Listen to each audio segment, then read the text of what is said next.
Hey everybody, good Thursday morning, top of the morning to you. It's kind of a gray, damp, cold morning here in Atlanta.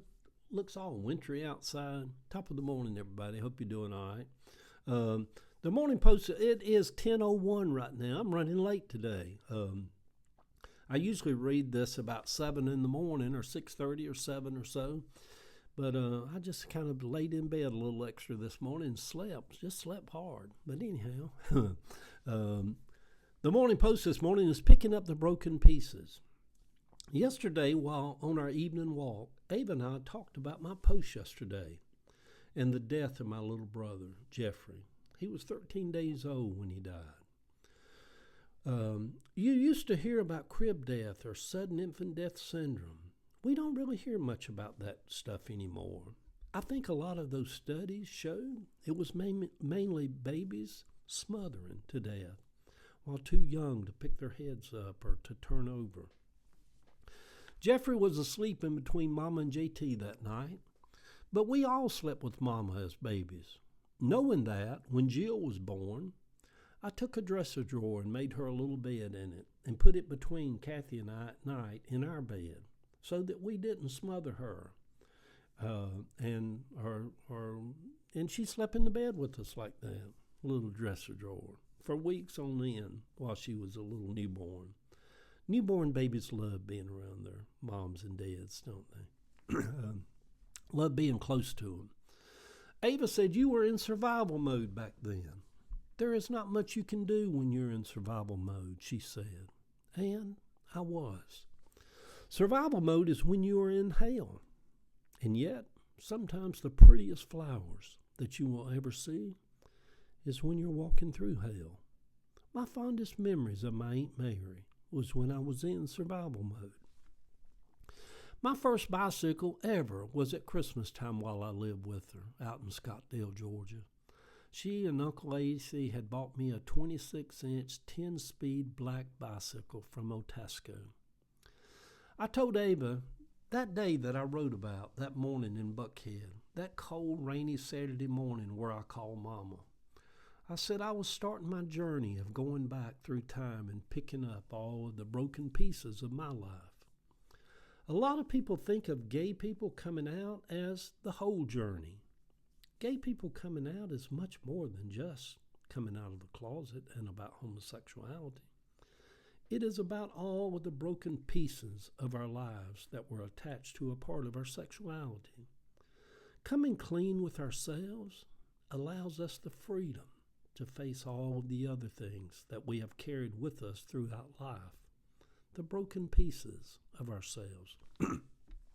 That's one reason I say gay people that have come out, some of the bravest, most courageous people that you will ever meet walking through life.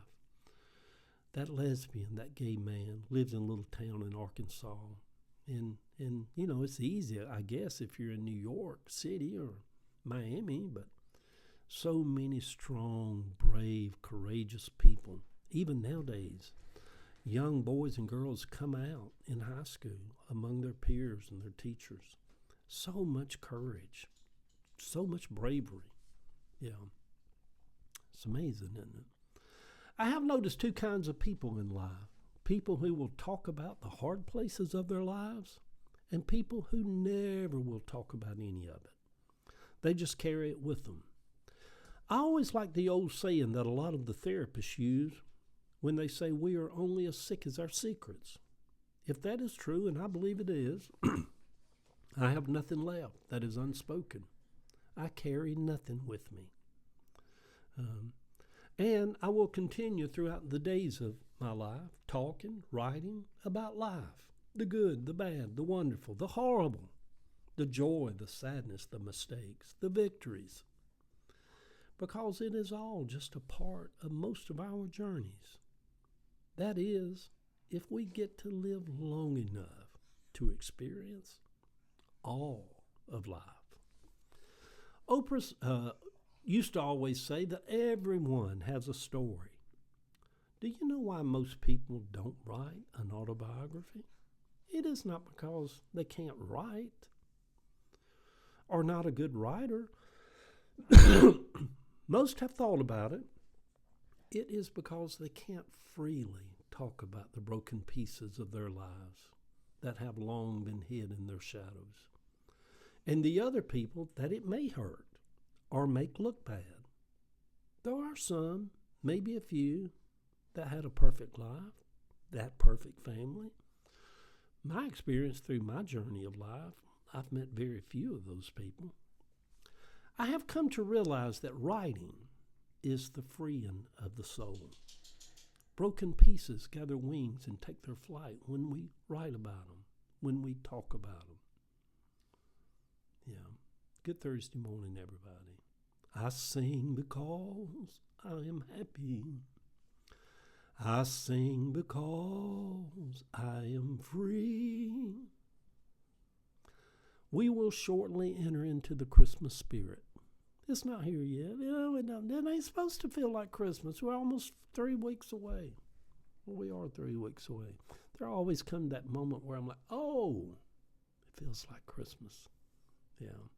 The picture over on my Facebook page, everybody. Some of you can come over and follow me. Or send me a friend request. Eddie William Sellers, the brilliant, the wonderful, the mastermind. The picture over on my Facebook page, mastermind of what, is me as a boy in Cabbagetown. I'm the one in the white shirt, hunkered down in a football stance. Love y'all.